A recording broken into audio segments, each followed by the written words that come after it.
안녕하세요. 숙신TV 이승래입니다. 오늘은 성공하고 있는 CEO, 투자의 정석, 현재 모텔 2곳과 호텔 1곳을 운영하고 있는 신유재 대표님을 모시고 그 방법과 노하우를 배워보도록 하겠습니다. 안녕하세요. 네. 대표님 뵈니까 상당히 젊어 보이시는데요. 올해 나이가 어떻게 되시죠? 몇 살처럼 보이시나요 혹시? 저보단 젊어 보입니다.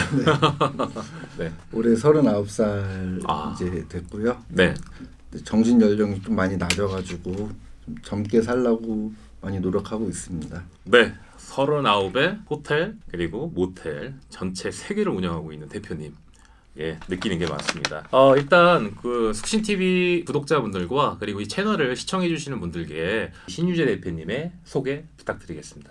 네, 안녕하세요. 저는 숙박 사업을 운영하고 있는 주식회사 청년 대표이사 신유재라고 합니다. 이제 이 인터뷰의 목적은 숙박업 사업을 하시는 분들의 성공하는 방법과 그 선택을 저희가 배우고자 시작한 부분인데요. 모텔 2곳과 관광 호텔 1곳을 운영하고 계시지만 이 사업을 하시기 전에 어떤 일을 하셨는지도 궁금하거든요. 네. 저는 사실 흑수저 출신이에요. 그래서 흑수저. 네.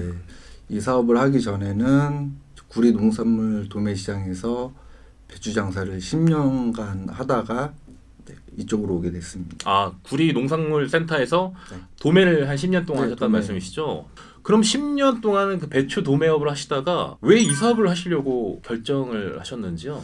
너무 쉬워 보였어요. 이 사업 자체가. 이런 호텔 모텔업이? 너무 제가 이제 뭐 연애를 할 때 이용을 해보면은 저는 이제 돈을 주면은 그 상대방 일하시는 분은 그냥 객실 키를 주고 끝이잖아요. 그때는 이제 그랬기 때문에 그럴 수 있습니다. 저희가 이제 길거리를 다니다 보면은 완성되어 있는 아름다운 길만 보이지 사실 복잡한 땅속의 세상은 보이지 않듯이 맞습니다. 너무 쉽게 봤었어요. 사실 뭐 준비도 할 게 없었어요. 제가 아는 게 없었기 때문에 그냥 몸으로 부딪혀서 어떻게 하다 보니까 현재 이 자리까지 오게 된 것 같습니다. 어떻게 보면 도매업도 처음에 그런 주변의 지인이라든지 어떤 정보라든지 아니면 또 뭐 부모님이 그 일을 해서 인수를 받는다든지. 도매 시장에서는 아버지가 계셨어요. 아버님께서 계시고. 아버지가 계셨었고요. 제가 원체 그 망난이어서 사실 이제 군대 제대를 하고 할 것도 없고 또 자신감도 없었고 그래서 아버지 밑에서 이제 일을 좀 배웠죠. 어쩌면 또 터닝을 하셨는데 몇 년 전에 이 사업을 시작하게 되신 거죠? 네, 정확히 5년 한 5개월 정도 됐습니다. 서울 세상경에 우리 대표님께서 10여 년 동안 이제 번 돈으로 그렇게 큰 돈은 벌지 못했고요. 중간에 이제 아버지가 부도도 맞으시고 어려움을 되게 많이 겪었어요. 그리고 나서 이제 매출을 되게 많이 올렸었는데 우리나라에서 아마 단일 품목으로는 최고의 매출을 올리지 않나 싶은데 목표를 이루니까 이제 지겨워지더라고요. 금메달을 따는 후에는 이제는 이제 운동이 이제 좀 싫어질 수도 있겠죠. 그래서 이제 다른 타 업종으로 전환을 하셨는데 현재 제가 알기로는 그렇게 이제 사업을 전환하시고 그리고 선택한 후에 현재는 모텔 2곳과 그리고 최근에는 2019년도에 관광호텔로 이제 사업을 진출하셨는데요. 관광호텔을 최근에 매입하시고 기존의 운영 매출과 현재 운영 매출의 차이는 어느 정도의 차이가 있다면 궁금하거든요. 사실 기존에 매입한 호텔 같은 경우에는 저도 좀 아이러니한 게 총 3개의 호점을 운영을 하면서 첫 번째 1호점과 2호점 호텔은 연식이 좀 된 건물을 리모델링을 해서 매출을 되게 많이 올렸어요. 뭐 1호점 같은 경우에는 한 6배 정도 올렸고 6배요? 네. 그다음에 2호점 같은 경우는 한 4배 매출을 올렸는데 3호점 같은 경우에는 시설 투자라던가 전혀 아무 투자를 한 게 없고 바뀐 게 있다면 이제 대표이사가 바뀐 것 뿐인데 그 전에 계셨던 대표이사님께서도 물론 잘 하셨지만 아이러니하게 매출이 한 2배 정도가 상승을 했습니다. 2019년도에 매입하신 관광호텔은 기존 매출과는 거의 2배 가까이 매출의 편차가 있다. 그 부분이 어쩌면 또 대표님만의 노하우일 텐데요. 숙신TV 시청자분들께 좀 많이 좀 가르쳐 주십시오. 방금 그 매출을 올리는 내용을 말씀을 주셨어요. 그래서 대표님만의 다 알려드릴 수는 없으니 엑기스 같은 노하우 한 개만 말씀 주시면은 매출이 뻥 찍일 수 있는 노하우가 있어요. 그렇죠. 다른 곳들과 틀린 하나의 노하우가 있다면 말씀을 좀 들어볼 수 있을까요? 안타깝게도 이렇게 매출이 뻥 튀기는 마법 같은 일은 사실 존재하지 않고요. 저 나름대로 생각하는 거는 남들과 다른 조금이라도 다르게 그런 좀 노하우가 먹히지 않을까 이런 생각이 듭니다. 그 조그만 차이가 뭘까요? 글쎄요. 그러니까 예를 들어서 뭐 다르다는 거는 굉장히 중요하잖아요. 네. 뭐 요거를 갖다가 이렇게 뒤집어 놓고서 다르다고 하는 게 아니고요. 네네네네. 여기다 감성을 붙이는 거죠. 감성. 네. 뭐 예를 들어서 뭐 이 물은 뭐 우리나라 최고 1급수의 물입니다. 이런 감성을 붙여놓으면 그런 디테일에 대한 네, 차이. 네. 그러니까 예를 들어서 뭐 호텔에 관해서 설명을 드리자면 네. 요즘 모텔이든 호텔이든 청결에 굉장히 신경을 쓰시잖아요. 중요하죠. 당연히 시트도 교체를 하고 침대도 교체를 하고 근데 거기에 감성을 불어넣지는 못하시더라고요. 그 감성이라는 거는 그냥 간단한 문구 하나거든요. 고객님이 머무르실 객실에 시트 및 침구류는 교체가 됐습니다. 이런 문구 하나. 네. 안심하게 사용하세요. 이런 문구 하나가 고객들의 감성을 자극시킬 수 있는 문구라고 생각합니다. 중소형 호텔이나 모텔 같은 경우는 사실은 그렇게 하는 곳들이 일부 있긴 하지만 저가를 이용하시는 분들에게도 호텔 못지않은 감성을 주신다. 네. 이렇게 이해하면 될까요? 그렇죠. 네. 그거는 이 디테일의 차이. 이 사업을 하시면서 성수기, 비수기가 분명히 있을 텐데 그 부분에 대해서 좀 말씀 주시면은. 성수기는 어떤 지역이든 어떤 업종이든 성수기 비수기는 분명히 존재하고요. 저희 업장마다 이제 1년치 통계 그래프를 보면 성수기 때는 그래프가 쭉 올라가고 비수기 때는 쭉 떨어지고 올라가고 떨어지고 저는 이런 그래프를 정말 싫어합니다. 네, 그래서 편차가 큰. 네, 제가 원하는 그래프는 이렇게 잔잔한 물결 그래프를 좋아하기 때문에 그러면은 이렇게 되려면은 성수기 때도 물론 잘 돼야겠지만 비수기 때의 매출을 끌어올리는 게 사실 중요하거든요. 혹시 인간이 왜 인간인 줄 아세요? 인간이 왜 인간이냐? 네, 잘 모르겠습니다. 네. 그 똑같은 실수를 반복하기 때문에 인간이라고 저는 알고 있거든요. 네, 맞는 말씀이네요. 성수기 때가 되면은 모든 업주들이 다 어깨가 올라가셔가지고 기존에 했던 서비스나 이런 거를 다 잊어버리세요. 그렇기 때문에 성수기 때도 비수기와 마찬가지로 초심으로 돌아가셔서 운영을 하는 게 맞다고 봅니다. 지금 또 이제 비수기 때도 분명히 올 수 있는 곳들이기 때문에 그렇죠. 그런 기분 좋게 이용할 수 있는 것들을 항시 또 만족하게 이렇게 또 유지시키는 부분을 서비스가 절대 하락을 하면 안 되는 거죠. 네. 그럼 어찌 보면 아까 말씀드린 노하우 중에 이런 디테일 중에 한 부분이 또 될 수도 있겠네요. 그렇죠. 네. 그런 말씀을 이어나간다면은 그런 편차를 줄이기 위한 제일 신경을 써서 관리하는 부분이 있으실 것 같아요. 일단 서비스의 질을 절대 낮추면 안 돼요. 성수기 때 하던 서비스를 다 중단을 하시고 이런 경향이 좀 많으신데 성수기 때도 비수기 때와 마찬가지로 계속 서비스는 유지를 하고 그다음에 뭐 무료 숙박권 이런 거 주례 행사 많이 하잖아요. 네. 그런 거 계속 유지를 하시고 비수기를 잘 대비를 하셔야죠. 네. 재방문율을 높이기 위한 프로모션이나 마케팅에 대한 부분들을 소홀히 하지 않는 그런 부분이 필요하다. 어쩌면 대표님이 살아오신 스타일과 좀 비슷하시네요. 그리고 또 운영을 하면서 요즘에는 그 워킹 고객들뿐만 아니라 예약 어플을 통해 예약하는 부분들이 많이 늘어나고 있잖아요. 요즘 트렌드에 대한 부분을 실전에 계신 분들에게 듣는 것들이 정확하게 알 수가 있을 것 같아서 최근 이런 숙박업소를 운영하면서 3년 정도로 기준을 잡고 예약 전체 매출의 포지션의 변화는 어떤 차이가 좀 났나요? 굉장히 예약 매출이 가파르게 상승을 했어요. 사실 업주들은 별로 좋아하지 않는 포지션인데 시대가 이제 이렇게 변화하기 시작했으니까 그 변화에 맞춰서 잘 준비를 해야겠죠. 차이가 그러면은 전체 뭐 매출의 10%가 예약 매출이었다면 지금은 한 3년 사이에는 한 몇 프로 정도 차이? 50% 정도. 50% 정도요. 하지만 운영주 입장에서는 장단점이 분명히 있을 것 같아요. 그러면은 그 장단점이 한 개씩만 좀 장점 같은 경우는 바로바로 변하는 트렌드를 좀 파악하기가 수월하고요. 단점 같은 경우는 너무 많은 비용 지출. 예약 수수료라든지 뭐 광고비가 될 수도 있겠고 예약 채널이 늘어나면서 플랫폼에 대한 비용이 나가는 좀 아쉬움은 있다. 뭐 앞으로 서로 상생했으면 하는 게 저 개인적인 바람입니다. 네, 대표님. 질문을 계속 이어나가겠는데요. 그 숙박업은 서비스업 못지않게 시설이 객단가에 미치는 영향이 매우 큰 사업 중에 하나인데요. 지속적인 시설 관리가 당연히 필요할 겁니다. 네. 근데 이제 시설 관리 투자를 안 할 수는 없을 텐데요. 그러니까 리노베이션의 주기를 짧지 않고 길게 하기 위해서 하는 시설적인 어떤 투자와 관리가 있다면 자재의 차이? 자재 차이. 자재를 좀 좋은 자재 아니면은 망가지지 않는 자재. 예를 들어서 타일이라던가 아트월 같은 자재로 네. 사용을 한다면은 주기가 예를 들어서 리모델링 주기가 5년이라고 한다면은 한 7, 8년 이상은 자재로 인해서 주기가 늘어난다고 저는 생각을 합니다.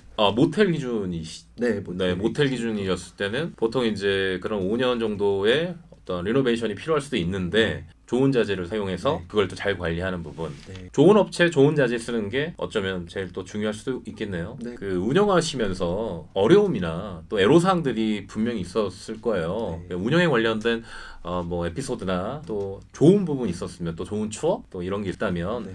뭐 각각 하나씩 좀 말씀 주시면은 또 좋을 것 같습니다. 애로사항은 정말 많죠. 정말 많지만은 저 개인적으로는 직원들한테 막대하는 그런 고객들 그런 거는 정말 참을 수가 없는 것 같아요. 네. 그러니까 너무 매뉴얼대로 잘하고 있는데 이 사람들의 목적은 트집이에요, 그냥. 네. 그런 점이 좀 안타깝고 많이 속상하죠. 네. 어쩌면 고객분들에게 친절하게 잘 매뉴얼대로 네, 잘 응대를 하는데 하지만. 어떤 이유 없이 시비를 거는 고객들이 있을 때 네. 스트레스를 많이 받는 부분이 또 이 사업 중에 한 부분이다. 그래서 뭐 싸우지는 않으시죠? 저한테 그러는 건 저는 그냥 다 참고 넘어갈 수 있는데 네. 저희 직원들한테 정말 너무 막 대한다거나 그러면은 그때는 좀 참지는 않아요. 네. 그냥 화만 내시고 저기 파출소나 경찰서에 가시진 않으시죠? 네. 네, 알겠습니다. 깜짝 놀랐습니다. 인터뷰가 망하는 줄 알았습니다. 네. 네. 돈 버는 것도 중요하지만 직업에 대한 보람이 있기 때문에 하시는 거잖아요. 대표님은 운영하면서 네. 좋은 부분이 있다면? 좋은 부분은 뭐 손님들이 너무 매너 있게 대해 주실 때 네. 항상 기분이 좋아요. 뭐 이렇게 가볍게 그냥 차 한 잔 드세요 하고 편의점 가셔가지고 이렇게 뭐 커피라던가 이런 거 사실 별거 아니지만은 네. 이들은 굉장히 큰 힘이죠. 고객분께서 우리 네, 네. 직원분들에게 뭐 음료수를 아이스크림도 하나씩 사다 주시고 저는 너무 좋아요. 또 그거에 대해서 보람을 느끼시는 네. 그런 부분들이 상당히 만족스러웠던 기업 중에 하나라고 말씀을 주시고 계시고요. 그리고 우리 많은 수신TV 구독자분들과 시청자분들이 있으실 텐데요. 지금 이제 모텔 2곳과 호텔, 관광호텔 한 곳을 운영 중이신데 월 수익은 어떻게 되시는지 좀 물어볼 수 있을까요? 제일 궁금합니다. 월 수익은 그냥 이거는 진짜 비밀입니다. 비밀. 비밀입니까? 비밀. 네, 이렇게 비밀로 그냥. 예. 예, 비밀. 예. 요게 공이 몇 개 붙는지는 차이는 모르겠는데요. 예, 일단은 우리 숙신TV 구독자분들과 그리고 우리 시청자분들께서 요 공을 상상껏 붙여주시면은 예. 제가 생각하는 뭐 1,000만 원 아니시죠? 아니. 네, 알겠습니다. 아주 높은 금액이신 것 같습니다. 또 살아있는 숙박업 부동산에 투자를 하시는 분들이 많이 늘고 계시는데요. 그분들한테 어떤 상권을 좀 추천드리고 싶으세요? 사실 상권을 제가 골라서 갈 수 있을 정도면은 자금력이 좀 풍부해야 되는데 저희 같은 사람들은 돈에 맞춰서 그 상권에 들어가는 게 맞다고 보거든요. 현실적으로 돈에 맞춰서 그 상권을 찾아 들어가기 때문에 그 좋은 상권에 어설프게 건물을 사는 바에는 약간 떨어지는 상권에 들어가서 이제 1, 2등을 하는 게 훨씬 유리하지 않을까 이런 생각을 합니다. 그러니까 용의 꼬리 가지 말고 뱀의 머리를 해라. 네. 지역에서 1, 2등을 해서 수익성을 높이는 부분도 그렇죠. 하나의 방법이 된다. 네. 자금이 아주 풍부하지 않았을 때는 네. 아주 귀중한 말씀인 것 같습니다. 현실적인 부분인 것 같기도 하고요. 그리고 대표님의 장점은 제가 봤을 때는 모텔, 호텔, 그 두 가지를 다 경험해 보셨는데 그래도 대표적으로 틀린 부분이 좀 있다면 좀 궁금할 것 같아요. 사실 딱히 틀린 점은 많지는 않고요. 네. 일단은 결론적으로 호텔이 더 쉽다. 호텔이 더 쉽다. 네. 일단 대실 장사를 안 하기 때문에 음. 그만큼 직원들이 좀 더 편하고요. 그다음에 호텔 같은 경우에는 기본적으로 외국어가 좀 가능해야 한다. 그리고 뭐 손님들한테 대하는 서비스의 질은 모텔이든 호텔이든 다 똑같다고 생각을 하기 때문에 나머지 부분은 크게 틀릴 건 없는 것 같습니다. 네. 별 차이는 없지만 그래도 호텔이 대실을 판매 안 하기 때문에 네. 회전이 덜 되고 또 시설 유지라든지 또 업무 강도가 또 훨씬 더 좋다. 네. 객단가의 차이도 있을 것 같아요. 손님의 어떤 뭐 약간 편차 그레이드에 따라서 어떤 6만 원 이하의 저가냐, 6에서 12만 원의 중저가냐, 뭐 그런 차이도 사실은 또 차이가 있겠네요. 그렇죠. 네, 알겠습니다. 어떤 뭐 그런 구분을 하는 데에서는 또 어떤 대표님의 말씀이 우리 구독자분들과 시청자분들한테 큰 도움이 됐을 것 같습니다. 지금 어떻게 보면은 이제 뭐 아파트 같은 경우는 2020년 뭐 아파트의 시장 변화 뭐 이렇듯이 이런 숙박업 시장도 숙박업 부동산이 전국에 5만 5천 개가 넘고 시장이 꽤나 큰 시장 중에 한 곳인데요. 고객의 트렌드는 정말 짧은 시간 동안 계속 바뀌고 있어요. 그래서는 앞으로 고객 트렌드와 그 다음에 그에 따른 시설과 서비스는 어떤 식으로 변화될지 뭐 우리 대표님께서 좀 예측을 전문가로서 해주신다면. 앞으로 고객들은 계속해서 좀 더 똑똑하고 합리적인 소비를 할 거고요. 네. 그렇게 되면은 시설적인 부분이랑 모든 거를 호텔 쪽에서 다 맞춰줘야 되는데 그런 면에서 봤을 때는 앞으로 규모가 크면 클수록 좀 유리하다고 저는 생각을 합니다. 고객 트렌드는 그렇게 지금 앞으로 변화가 될 것 같고 네. 그로 인해서 시설은 더 커질 것 같다라는 말씀으로 이해를 하겠습니다. 그리고 우리 대표님께서 이제 이쪽 업을 하신 지가 이제 5년 정도 되셨잖아요. 네. 벌써 이제 3곳을 운영하고 있는데 앞으로에 대한 목표가 분명히 있으실 텐데요. 꾸고 있는 꿈에 대해서 한번 들어볼 수 있을까요? 네. 목표? 단기적인 목표는 저희 호텔의 이름을 딴 프랜차이즈죠. 프랜차이즈. 네. 그리고 현실적으로 지금 호텔을 운영하시는 업주분들이 굉장히 힘드세요. 자기 시간도 전혀 없으시고 그래서 생각만 하고 있는데 대체 인력 사업을 좀 사실 생각을 좀 하고 있고요. 내 시간이 전혀 없으신 그런 네. 대표님들 쉬실 수 있게 인력을 대체해서 그런 사업도 좀 생각을 하고 있고요. 장기적인 저의 뭐 최종 목표는 손가락 안에 꼽히는 호텔을 네. 인수하는 게 최종 목표입니다. 네, 대표님께서 주셨던 부분은 공유경제처럼 아웃소싱을 할 수 있게끔 해서 시간적 여유를 갖는 자유를 드리고자 좀 고려하시는 부분도 있으시고 대표님의 말씀을 잘 이해를 했고요. 그리고 이런 숙박업소를 뭐 임대를 통해 창업을 하시거나 매입을 하거나 투자를 하시는 분들이 있으시잖아요. 네. 그런 예비 사업자분들에게 선배로서 한 말씀 좀 부탁드리겠습니다. 절대 쉽지는 않아요. 쉽지 않고요. 그 다음에 정말 가장 중요한 포인트는 컨설팅 업체를 잘 만나야 되고 제가 본부장님 참 대단하다고 느끼는 게 건물하고 사람하고 매칭을 기가 막히게 시켜주세요. 네, 그러니까 네. 아무리 좋은 건물이라도 사람이 잘못 들어가면 이 건물은 망가지거든요. 뭐 그럴 수 있죠. 네. 아무리 안 좋은 건물이라도 좋은 사람이 들어가면은 이 건물은 또 살아날 수도 있고. 네. 근데 그런 부분에서 참 매칭을 정말 잘해주시는 것 같아요. 네, 감사합니다. 네. 제가 부업으로 결혼정보회사도 한번 해보도록 매칭하니까 이제 마담뚜가 지금 생각나시고요.